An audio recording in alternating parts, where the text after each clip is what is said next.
안녕하십니까. 평양만사 김길선입니다. 주간 북한 관련 시사를 시작하겠습니다.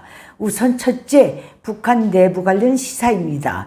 이번 주 북한 김정은의 1일 지시문이고 북한 노동당의 1일 지령서인 노동신문을 통해 본 김정은과 노동당의 언행에 대해서 분석해 보겠습니다. 제가 김정은의 1일 지시문이고 노동당의 1일 지령서라고 한 것은 제 말이 아닙니다. 김일성 족속의 노동신문에 대해서 딱 이렇게 규정해 놨습니다. 이번 주 추석이 있었는데 추석에 북한 전체 직업군이 휴식했는가 못했는가 하는 문제. 둘째는 소위 혁명의 지휘송원이라고 하는 북한 전역의 간부들에 대한 비판과 역할 주문 문제. 세 번째는 새세대 혁명화 노동계급화 관한 문제입니다. 이 세 가지가 가장 중점적으로 나왔습니다.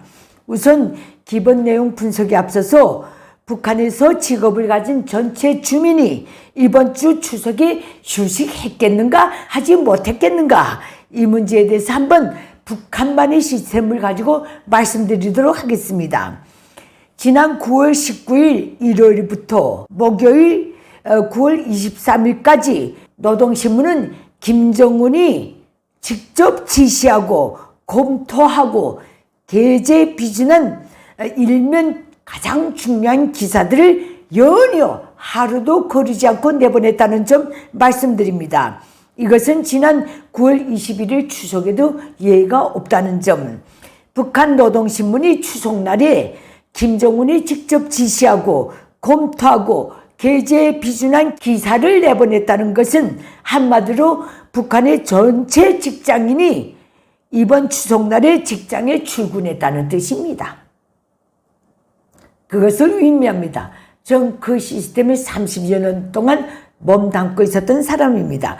다시 말해서 3년 이내에 가족상을 당한 주민들, 그래서 추석날 꼭 산소를 찾아봐야 될 주민들만 개별적으로 직장의 당 조직과 행정 조직의 허가를 받고 추석날에 묘소를 찾아갔을 것이라는 점, 이 점은 분명합니다. 이건 제 말이 아닙니다. 이번 주 노동신문이 정확히 알려줬습니다.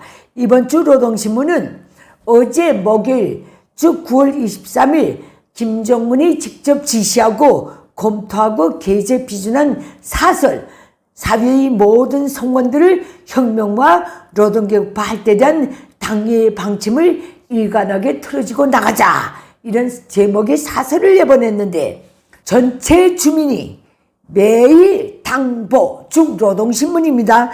당보를 빠짐없이 정독하도록 해서 누구나 다 당정책이 박사가 되게 만들어야 한다, 이런 주문이 딱 들어가 있습니다. 북한에서 노동신문은 아무나 구독하거나 길거리에서 사서 볼 수 있는 물건이 아닙니다. 오로지 평양시, 그것도 외국인들이 자주 출몰하는 평양시 중심구역을 관통하는 지하철도역 앞에 신문 가판대에서 딱 팔게 되어 있는 물건이 북한의 노동신문입니다. 탈북민 3만 이상이 대한민국에 들어왔는데 어느 누구든 붙들고 노동신문을 구독하거나 길거리에서 노동신문을 사서 본 적이 있는가 하고 물어보면 누구도 여기에 대해서 그런 적이 있다고 답변할 수가 없어요. 평양시 중심구역에서 산 사람을 제외하고는 이 범주에 해당되질 않습니다. 북한의 노동신문 배포 시스템은 당 중앙위원회 선전선동부의 출판 보도물 배포 시스템을 통해서 전역의 기관, 기업소, 공장, 직장, 작업방까지 딱 이게 행정 쪽, 당 쪽으로 배포되게 딱 되어 있습니다. 그렇기 때문에 개인이 당일 노동신문을 사서 정독할 수 없는 것이 북한의 노동신문 배포 시스템이라 그 뜻입니다. 따라서 개인이 추석날 집에서 당일 노동신문을 사서 정독한다는 것은 북한의 일상에서는 도저히 일어날 수 없는 일입니다. 이거는 정확한 겁니다. 오늘날까지 변하지 않았다는 점 분명히 말씀드립니다. 그리고 수령이 즉 김정은이 직접 지시하고 검토하고 게재 비준한 노동신문 기사는 다 출근해서 직장별 작업반별로 노동당 세포비서의 주관하에 당일 독보 종독 사업을 진행하게 딱 되어 있습니다. 해서 출근하지 않는 이상 노동신문을 종독한다는 것은 북한에서는 있을 수 없는 일이고, 이번 추석에 제반 북한 주민은 출근했다는 결론에 딱 도달하게 되어 있습니다. 하긴 매해 1월 1일까지 불러내가지고 노동신문과 조선중앙텔레비전을 통해 수령 신년사 공동사설을 종독하도록 하는 나라가 김일성 족속의 북한인데 더 말해서 무엇하겠습니까? 두 번째입니다. 북한 당국은 소위 혁명의 지휘 성원이라고 하는 전역의 북한 기득권에 대한 비판과 과업을 제시했는데 여기에 대해서 분석해 보겠습니다. 우선 김정은과 노동당은 이번 주 노동신문을 통해 당과 수령이 바라지 않는 일꾼의 작태에 대해서 나열했는데 그 내용은 이렇습니다. 하나, 무슨 일에서건 책임지기를 두려워하면서 동면을 꾀하는 일꾼. 둘째, 오늘의 시련과 난관을 방패막이로 해서 일을 못한 것에 대해 변명하는 일꾼. 셋째, 당이 맡겨준 과업을 흥정하려 하거나 책임 한계를 따지면서 졸지라는 일꾼. 넷째, 당과 수령이 하달한 과업을 아래 옆으로 되받아 넘기면서 말이나 듣지 않을 정도로 적당히 일하는 일꾼. 다섯 번째입니다. 당과 수령이 준 과업 관철에서 요술과 잔꾀를 부리면서 발라 맞추기나 하는 일꾼. 여섯 번째입니다. 당과 국가에 이익을 주는 것도 없이 안일과 보신, 사리와 공명을 추구하는 건달꾼, 초세꾼, 관료주의자 일꾼. 일곱 번째입니다. 처음에는 열성을 부리다가도 길이 지나면 점차 요령과 자만에 빠져서 눈치 노름 현상 유지만 하는 일꾼. 이런 일꾼들은 수령과 노동당이 필요로 하지 않는다, 이렇게 지창했습니다. 아마 이런 현상이 만연되는가 봅니다. 수령의 정책에 도를 달면 수령 정책 반대 죄를 쓰고 죽고, 수령보다 인지도가 더 높으면 개인 우상과 제목을 쓰고 죽고, 일을 못해도 일을 잘해도 죽고, 수령보다 대담해도 죽고 소심해도 죽고, 나라를 위해 돈을 많이 벌어도 죽고 돈을 적게 벌어도 죽고, 수령보다 잘나도 죽고 못나도 죽는 나라가 오늘 김일성 족속 3대 세습을 이어오면서 세우는 북한 체제의 기득권을 다루는 본성이고 본질이라는 점. 이런 체제에서 아무리 간부라 해도 누가 나라와 인민을 위해 올곧게 일할 수 있겠습니까? 세 번째 문제입니다. 새 세대에 대한 혁명화, 노동계급화 관련 문제입니다. 노동신문은 이번 주 소위 오늘날 적대 세력들이 반공화국 책동의 목적에 대해서 운운하면서 새 세대 혁명화, 노동계급화를 적극적으로 다그칠 데 대한 문제를 제시했습니다.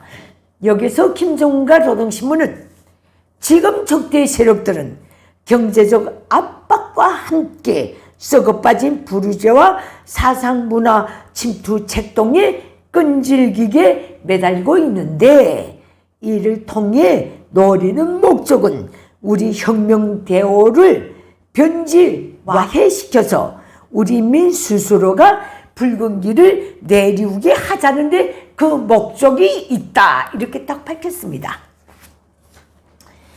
그리고 여기서 제일 불안한 것은 만국노의 소름도 겪어보지 못했고 6.25 전쟁입니다. 그 전압이 불길 속도 헤쳐보지 못했고 6.25 전쟁 이후 다 파괴된 폐허에서 모든 걸 일떠세우는 경험도 해보지 못한 새 세대가 문제다. 이렇게 딱 밝혔습니다. 김정은이 며칠 전까지만 해도 당과 수령에게 무한히 충실하고 당과 수령의 부름에 절대적으로 호응하고 달려나서며 등등등 이런 아들, 딸 수백만을 가지고 있는 우리 당은 정말로 자식복이 있습니다. 라고 까불어댔는데 이렇게 초속으로 극명한 완판 다른 말을 유감없이 하는 짓거리를 보면 김정은이 아마 40도 되기 전에 정치적 치매에 걸리지 않았는가 이렇게 욕을 하게 되네요. 다음 북한 외부 관련 시사입니다. 며칠 전 38 로스가 했다는 지금 북한 최고위층 내부에서 군비 우선인가 경제 우선인가 하는 논쟁이 벌어지고 있다는 발표에 대한 분석입니다. 38 로스는 감히 김정은이 죽었다고 몇 번이나 오보를 한 특정 대북 소식통에 비중을 둔 것 같습니다. 예, 몇 번 오보를 했죠. 미국의 권위 있는 언론사가 이걸 받아 물어가지고 공개한 적도 있습니다. 김일성 족속이 북한에는 김일성, 김정일, 김정은에 이은 불변의 국가 전략이 하나 있습니다. 최대의 원칙입니다. 그게 뭔지 압니까? 당위 군사제일주의 원칙입니다. 당위 군사제일주의 원칙이란 게 본질이 뭔지 압니까? 모든 국가 활동의 최종 목표를 군사를 강화하는 데 두라는 그 뜻입니다. 이 때문에 김정은과 노동당은 당 8차대에서도 당의 군사제일주의 원칙을 채창했을 뿐만 아니라 경제 건설을 떠들면서도 비공개적으로는 전략무기 개발에 대한 미션을 따로 중요한 의제로 취급했습니다. 38 로스가 이런 식의 말을 한 것은 정말로 북한 김일성 족속의 야망과 시스템을 전혀 모르기 때문에 한 것 같습니다. 김일성은 되지는 날까지 우리가 전쟁 준비를 잘해서 유리한 환경이 조성될 때 전격적으로 남조선을 해방한다면 남조선의 발전된 경제가 다 우리 것이 되니 허리띠를 더 졸라매자 이렇게 채창하다가 퇴지했습니다. 김정일 이대입니다. 급사하는 날까지 달러가 있으면 총을 살 수 있지만 총만 있으면 달러를 빼앗을 수 있다. 이것이 나의 신념이라고 제창하다가 퇴졌습니다. 계속 핵미사일 껴들고 그 300만 이상을 굶겨주면서도 그 군사제일주의를 놓지 않고 이렇게 지랄하다가 죽었습니다. 김정은 내 책상 앞에는 핵단추가 놓여있다. 이렇게 미국을 협박했습니다. 북한 경제는 김일성 족속의 폭력제일주의, 폭력지상주의 맞춤형 경제로서 70여 년간 그 방향으로 개편, 보강, 구축되어 온 경제입니다. 그래서 북한 경제는 군수건, 민수건, 경제, 국방, 병진 시스템에 딱 갇혀 있습니다.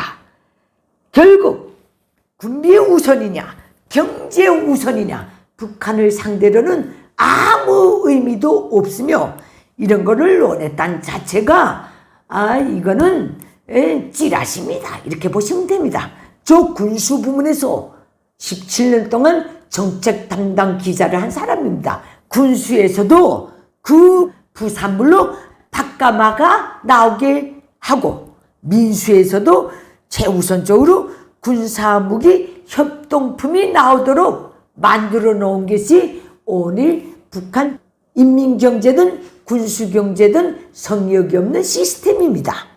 예, 따라서 군비 축소를 해도 경제가 되살아나면 군국주의로 곧장 달리게 되어 있는데 이것을 놓고 김일성 족속은 이미 70년대 중반에 미 제국주의와 그 앞잡이들이 100년, 억년을 봉쇄해도 우리는 끄떡없는 경제구조를 갖췄노라 하고 자랑해왔습니다. 예, 결론은 무엇인가? 김일성 족속이 비상식적이고 비정상적인 폭력, 지상주의, 범죄, 야망이 소멸되지 않는 한 고위 기득권에서 벌어지고 있다는 군비 우선이냐 경제 우선이냐 하는 논쟁은 성립될 수 없으며 설사 있다고 해도 거짓 정보이거나 김정은 정권의 농간일 수도 있다는 점 각성을 높여야 됩니다. 아울러 북한의 고위 기득권이든 뭐든 김일성 족속을 제외한 전체 북한 주민은 직위, 고하, 남녀노소에 관계없이 김일성 족속의 노예이라는 점 다시 한번 상기시켜 드립니다. 제 견해를 38 노수까지 알려줄 방법이 없기 때문에 시청자분들만은 정확히 아시기를 바라는 그 마음을 품고 이 주제에 대해서 선정하고 말씀드리는 바입니다. 이번 주 북한 관련 시사 분석은 여기서 마치도록 하겠습니다. 감사합니다.